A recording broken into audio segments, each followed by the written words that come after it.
Hey everybody, what is going on? I hope you guys are all doing well, and welcome to another tutorial video. In this video, I'll be explaining to you guys how you can unpublish your Weebly website.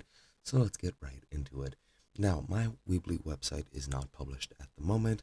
However, I'll still be showing you guys the steps with which you can actually unpublish your site.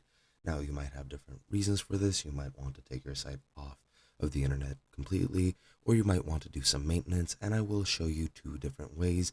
One is just completely unpublishing your site.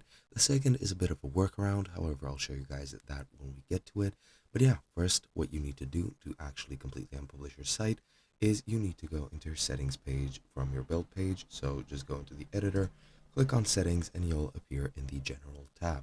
From here, scroll all the way down past all of these settings, and at the very bottom you'll find the unpublish section.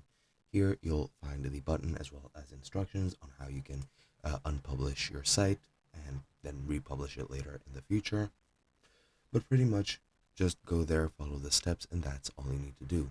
Other than that, what you can do, you can go into SEO, go scroll down beneath the header, and you'll see hide site from search engines. This is also useful to hide your site from being indexed so that search engines can't find it, but people who have the link will be able to.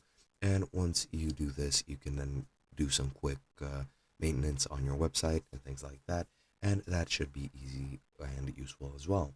Then just click save, and once everything is saved, you should be good to go. And that's all there is to it. Hope you guys enjoyed, and I'll be seeing you guys in another video.